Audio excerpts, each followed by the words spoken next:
کے محتمم سیکریٹری حضرت مولانا عجیل الدین صاحب، خلیفہ حضرت باسکندی رحمت اللہ علیہ سے درخواست کروں گا کہ مہمان محترم کا جو ہے آسامی رومال کے ذریعہ سے اعزاز فرمائیں۔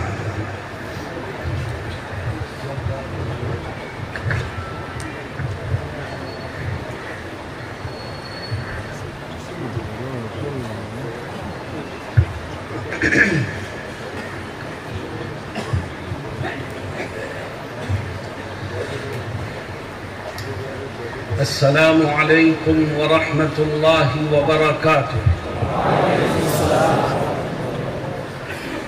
درود شریف پڑھ لو۔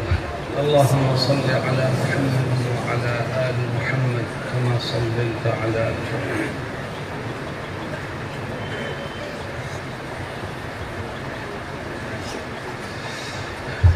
الحمد لله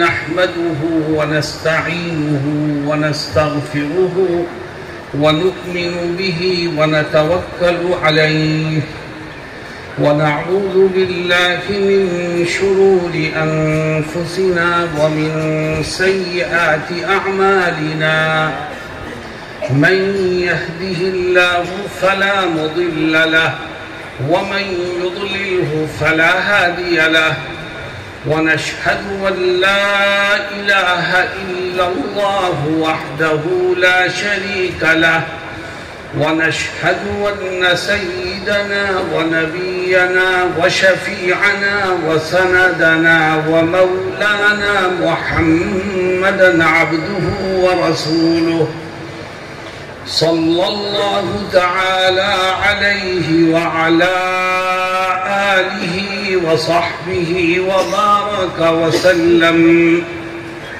أما بعد، أعوذ بالله من الشيطان الرجيم، بسم الله الرحمن الرحيم. قل هل يستوي الذين يعلمون والذين لا يعلمون إنما يتذكر أولو الألباب. صدق الله مولانا العظيم. حضرات علماء کرام، معزز حاضرین اور نوجوان ساتھیوں، حقیقت تو یہی تھی کہ میرا کجئی آنا دوسرے پروگراموں کے سلسلے میں ہوا، لیکن یہاں پہنچ کے معلوم ہوا کہ جلالیہ کا بھی پروگرام ہے، اور پھر حضرت مولانا مشتاق انفر صاحب نے بھی دعوت دی اور آپ کے اساتذہ نے بھی دی۔ تو میں نے یہ سوچا کہ ہو سکتا ہے علماء اور طلباء کے اس مجمع میں شرکت میرے لیے نجات کا ذریعہ بن جائے، اس لیے میں نے پروگرام پہلے سے طے نہ ہونے کے باوجود یہاں آنے کی دعوت کو قبول کر لیا۔ اللہ رب العزت سے میں دعا گو ہوں کہ میرے آنے کو خیر کا اور دنیا و آخرت کی کامیابی کا ذریعہ میرے لیے بھی اور آپ میں سے ہر ایک کے لیے بنا دے۔ دوستوں اور ساتھیوں، اس وقت میرے مخاطب یہ طلباء ہیں جن کے سروں پر دستار فضیلت بندھ رہی ہے۔ میں ان سے کچھ کہنا چاہتا ہوں۔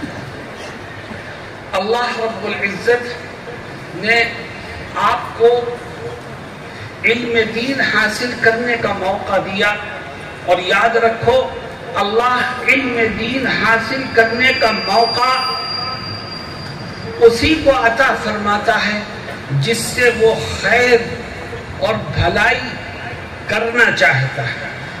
نبی کریم صلی اللہ علیہ وسلم فرماتے ہیں کہ من یرد اللہ بہ خیرا یفقہہ فی الدین، ہر ایک کو دین کی تعلیم حاصل کرنے کا موقع نہیں ملتا، صرف اسی کو ملتا ہے جس سے اللہ رب العزت خیر اور بھلائی اور کامیابی کی راہیں جس کے لیے کھولنا چاہتا ہے۔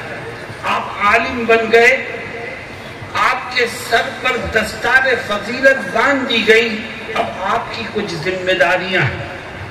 یہ عالم جو بنے ہیں، سن لیں کان کھول کر کہ آپ میں سے بہت سے لوگ جن کے سینوں میں علم ہے، جن کی زبان پر قرآن و حدیث کے کلمات ہیں، وہ اگر اللہ کے مقرب بندوں میں اپنا نام شامل کرانے میں کامیاب نہیں ہوئے تو علم حاصل کرنے کے باوجود بھی نجات کے راستے نہیں کھلیں گے، کیونکہ نبی کریم صلی اللہ علیہ وسلم نے ایک سوال کے جواب میں فرمایا کہ اس روئے زمین کی سب سے بدترین مخلوق وہ علماء ہیں جو روئے زمین پر شر پھیلانے کا ذریعہ بنتے ہیں۔ ان شر الشر شرار العلماء وان خیر الخیر خیار العلماء۔ یہ علماء کے دو طبقے حضرت محمد مصطفیٰ صلی اللہ علیہ وسلم نے بیان فرما دیے کہ کچھ علماء حق ہوں گے اور کچھ علماء سو ہوں گے جو اس روئے زمین کی بدترین مخلوق ہوں گے۔ میرے عزیز طلبہ، ہمارے سامنے دونوں راہیں آ گئی کہ کچھ علماء حق ہیں، کچھ علماء سو ہیں۔ میں آپ سے ایک سوال کرتا ہوں اور جہاں تک میری آواز جا رہی ہے ہر ایک آدمی سوال کا جواب دے، کیونکہ ہماری زبان سے جو نکلے گا وہ ہمارا رب سنے گا۔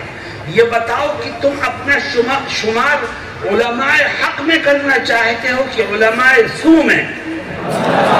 میرے دوستو، اگر اپنا شمار علماء حق میں کرنا چاہتے ہو اور اس دستار فضیلت کی قدر و قیمت کو پہچاننا چاہتے ہو تو زندگی میں کچھ کام آپ کو انجام دینے پڑیں گے، کچھ خوبیاں اپنے اندر پیدا کرنی پڑیں گی۔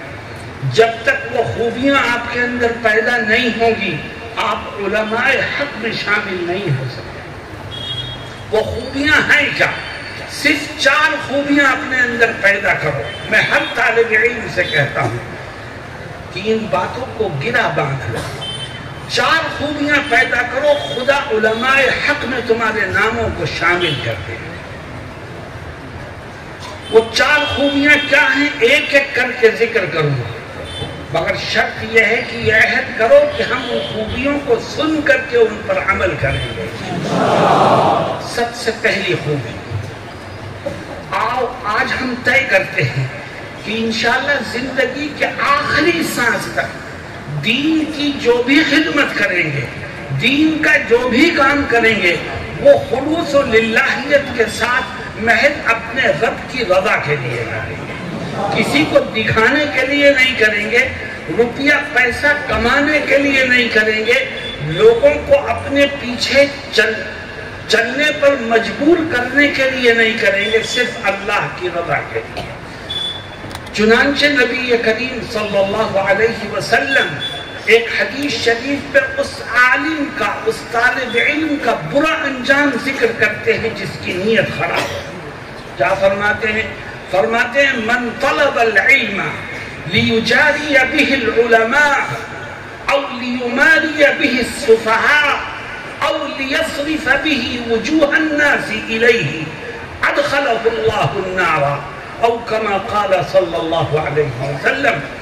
فرماتے ہیں جس شخص نے علم دین حاصل کیا اور مقصد یہ تھا، نیت یہ تھی کہ علماء کی فہرست میں اس کا نام بھی شامل ہو جائے، اس کو علماء کی ہم نشینی مل سکے، اس کے نام کے آگے پیچھے القاب لگائے جا سکے، فرماتے ہیں اس کی نیت خراب ہے۔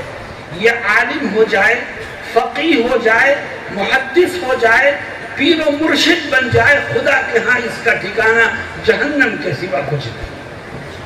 فرماتے ہیں او لیجاری بہ السفہاء، یا علم دین حاصل کرتا ہے کیوں؟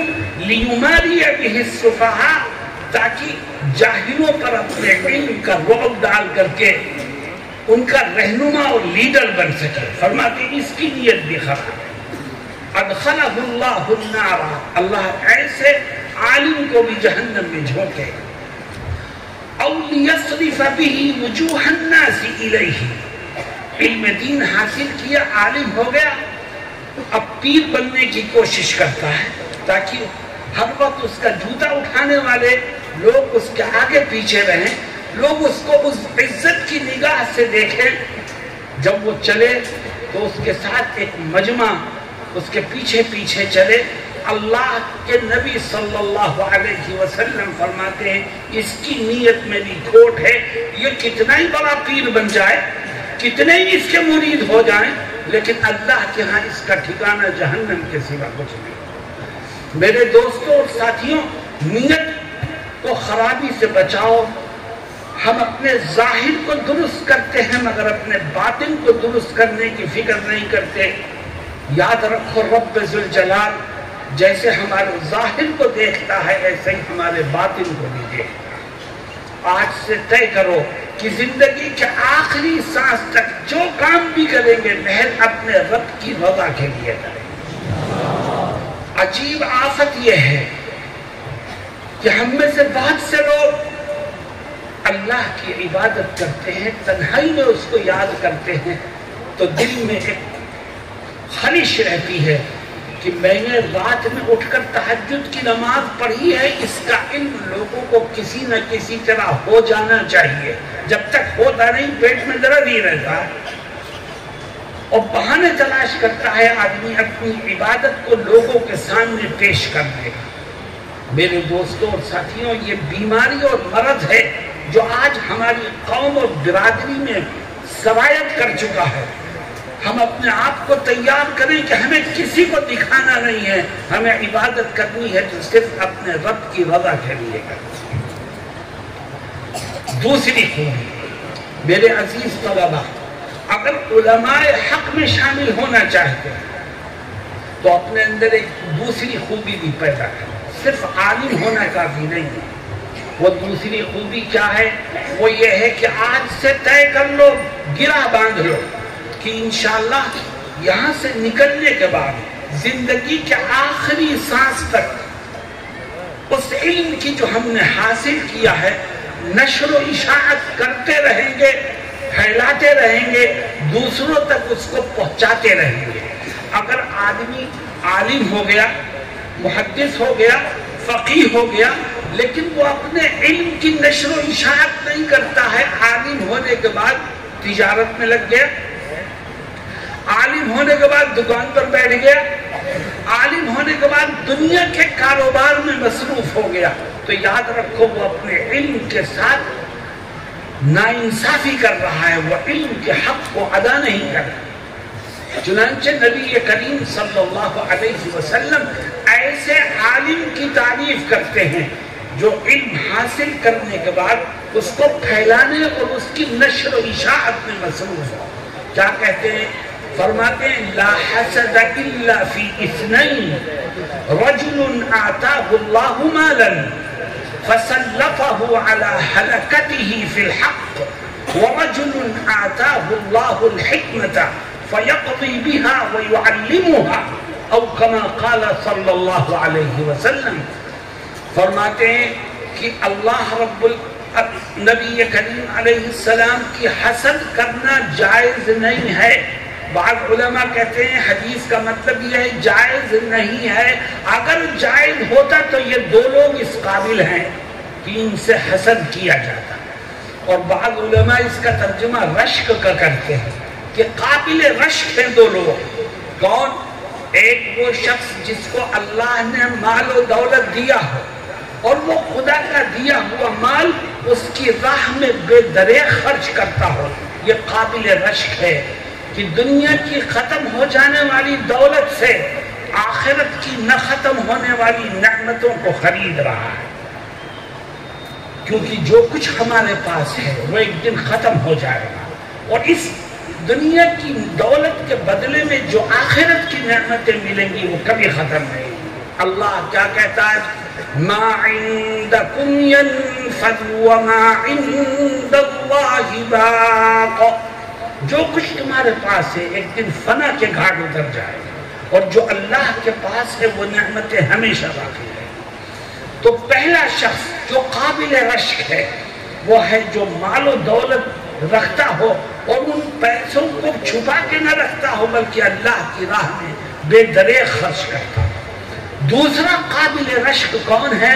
فرماتے ہیں وہ عالم قابل رشک ہے جس نے علم دین حاصل کیا اور پھر وہ اپنے علم کے ذریعے سے لوگوں کے درمیان فیصلے کراتا ہو اور دوسروں تک علم کی نشر و اشاعت میں مصروف ہو جائے۔ یہ قابل رشک ہے، کیونکہ تو نے علم حاصل کرنے کے بعد جب علم کی نشر و اشاعت میں اپنے آپ کو مصروف کر دیا تو جتنے لوگ تجھ سے علم سیکھیں گے وہ تیرے لیے صدقہ جاریہ بنیں گے، اور تیرے مرنے کے بعد بھی خدا تیرے نام اعمال میں اجر و ثواب کا اضافہ کرتا چلا جائے۔ اس لیے میں اپنے عزیز طلبہ سے کہتا ہوں کہ اس عزم کو لے کر کے جاؤ کہ انشاءاللہ جہاں رہیں گے وہاں علم دین کی نشر و اشاعت میں مصروف رہیں گے۔ کیوں بھائی عمل کرو گے اس پر؟ اور جو اس پر عمل کرے گا کہ اپنے علم کی نشر و اشاعت کرے، اللہ رب العزت علماء حق کی فہرست میں اس کے نام کو شامل کر دے۔ آج غور کرو 1400 سال گزر گئے اور آپ آسام کے اس علاقے میں بیٹھے ہو اور قرآن بھی پڑھایا جا رہا ہے، حدیث بھی پڑھائی جا رہی ہے، علم دین کی نشر و اشاعت کا سلسلہ جاری ہے۔ یہ علماء حق کی قربانیوں کا نتیجہ ہے۔ اب آپ کے ہاتھ میں یہ امانت ہے، اب آپ کی ذمہ داری ہے کہ اس کو پھیلاؤ، اس کی نشر و اشاعت میں اپنی زندگی کے لمحات کو خرچ کرو۔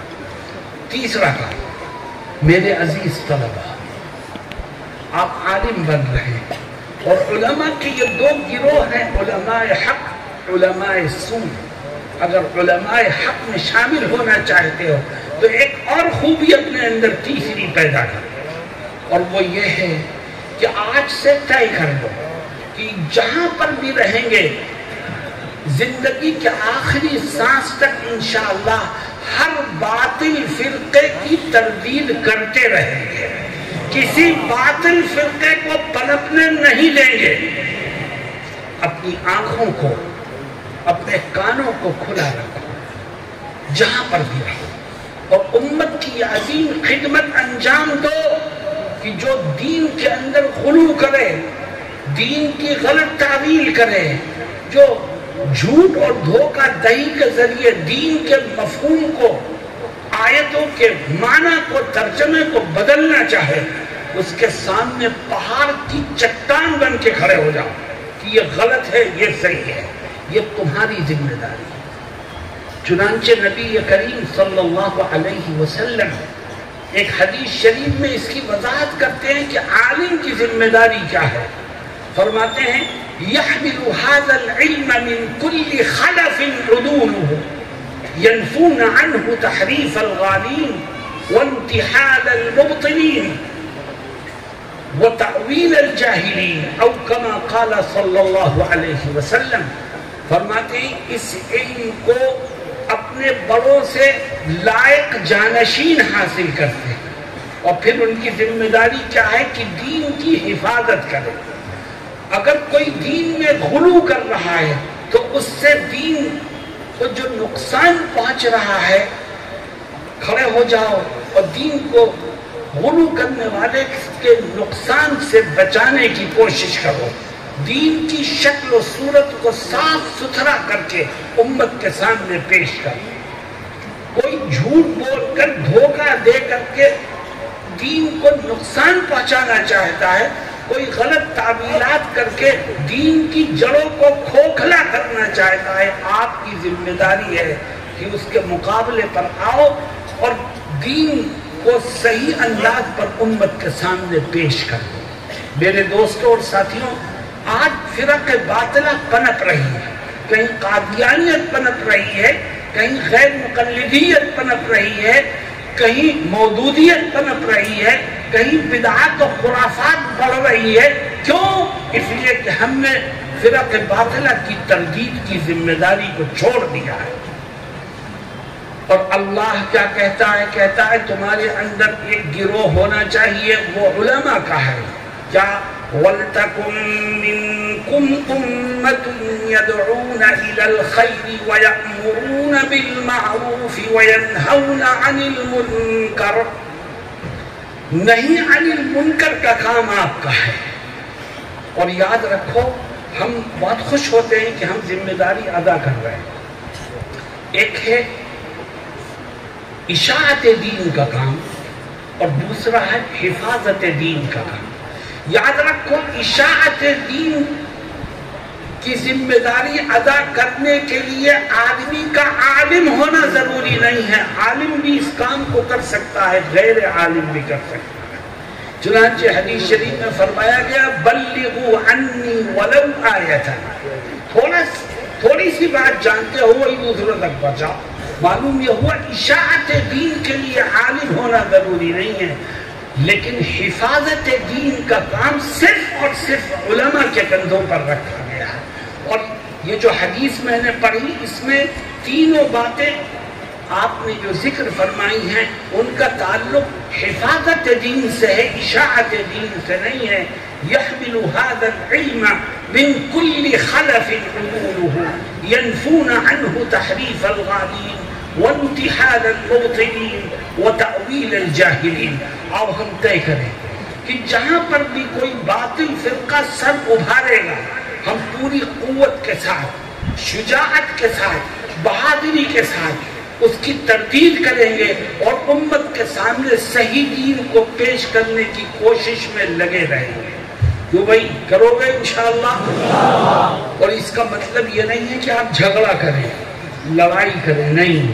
آپ کو لوگوں کے سامنے صحیح دین کو حکمت اور دانائی کے ساتھ پیش کرنا ہے, جس کو قرآن کہتا ہے ادعو الى سبیل ربک بالحکمت والموعظۃ الحسنۃ وجادلہم باللتی ہی احسن. اللہ رب العزت ہم سب کو اس کی توفیق عطا فرمائے. آخری بات میرے عزیز طلبہ, اگر آپ علماء حق میں شامل ہونا چاہتے ہو تو ایک چوتھا کام بھی کرو, اور وہ چوتھا کام یہ ہے کہ آج سے طے کر لو کہ انشاءاللہ زندگی کے آخری سانس تک اپنے علم پر عمل کرتے رہیں گے. جو اپنے علم پر عمل کرے گا اللہ علماء حق میں اس کو شامل کر دے گا, اور جو علم تو رکھتا ہے مگر عمل میں کوتا ہے وہ سن لے کان کھول کر کہ یہ علم ہی اس کے لیے جہنم میں جانے کا ذریعہ ہے. قرآن کریم آپ پڑھ جاؤ الف لام میم سے والناس تک, پورے قرآن میں کوئی آیت ایسی نہیں ملے گی جس میں اللہ نے علم کے بدلے میں جنت کا وعدہ کیا. جنت کا تعلق علم سے نہیں, جنت کا تعلق عمل سے ہے. چنانچہ قرآن کیا کہتا ہے؟ اللہ فرماتا ہے من عمل صالحا من ذکر او انثى وهو مؤمن فلنحيينه حياة طيبة وَلَنَجْزِيَنَّهُمْ أَجْرَهُمْ بِأَحْسَنِ مَا كَانُوا يَعْمَلُونَ. آج ہمارے اکابر میں سے کسی کو گزرے ہوئے 60 سال ہو گئے, کسی کو دنیا سے گئے ہوئے 70 سال ہو گئے, کسی کو دنیا سے گئے ہوئے 100 سال ہو گئے, لیکن آج بھی ان کا نام دنیا میں باقی ہے. کیوں؟ صرف ان کے عمل کی وجہ سے. اگر عمل ہوگا تو خدا تمہارے نام کو تمہارے جانے کے بعد بھی باقی رکھے گا, اور اگر عمل نہیں ہوگا تقریر ہوگی, بیان ہوگا, دوسروں کو خیر کا راستہ دکھائے گا انسان اور خود اس پر عمل نہیں کرے گا, تو ایسے عالم کے برے انجام کو خود قرآن ذکر فرماتا ہے. اور اللہ کیا کہتا ہے؟ أَتَأْمُرُونَ النَّاسَ بِالْبِرِّ وَتَنْسَوْنَ أَنفُسَكُمْ وَأَنْتُمْ تَتْلُونَ الْكِتَابَ أَفَلَا تَعْقِلُونَ. تم دوسروں کو خیر کی بات بتاتے ہو اور اپنے آپ کو بھول جاتے ہو, حالانکہ تم عالم ہو. وَأَنْتُمْ تَتْلُونَ الْكِتَابَ, حالانکہ تم نے قرآن کا ترجمہ پڑھا ہے, اس کی تفسیر پڑھی ہے, اس کے مفہوم اور معنی کو پڑھا ہے. لیکن پھر بھی اپنے آپ کو بھول جاتے ہو. افلا تعقلون، کیا تمہاری عقلیں کام نہیں کرتی؟ میرے دوستو، آؤ ہم طے کریں کہ ہم نے جو کچھ پڑھا ہے انشاءاللہ اس پر عمل کریں گے. آپ عالم ہیں کیوں؟ آپ کے پاس سند ہے جلالیہ کی. آپ عالم ہیں کیوں؟ اس لیے کہ دارالعلوم دیوبند کی سند ہے. عالم ہو اس لیے کہ مدرسہ شاہی کی سند ہے؟ نہیں. حضرت عمر رضی اللہ عنہ حضرت کعب سے پوچھتے ہیں کہ اے کعب، عالم کس کو کہتے ہیں؟ تو حضرت کعب کیا فرماتے ہیں؟ الذین یعملون بما یعلمون. فرماتے ہیں عالم وہ ہے جو اپنے علم پر عمل کرتا ہے. اگر علم پر عمل نہیں ہے تو وہ جاہل سے زیادہ بڑھتا ہے. میرے دوستوں، میں بولتا رہوں، آپ سنتے رہیں، اس سے کچھ حاصل ہونے والا ہے. میں نے کتنی باتیں بتائی آپ کو؟ 4. اگر علماء حق میں شامل ہونا چاہتے ہیں، یہ 4 خوبیاں اپنے اندر پیدا کرو. پہلی خوبی، اپنی نیتوں کو ہمیشہ درست کرو. دوسری خوبی کہ جو کچھ پڑھ رہے ہو زندگی کے آخری سانس تک اس کی نشر و اشاعت میں اپنے آپ کو لگائے رہو.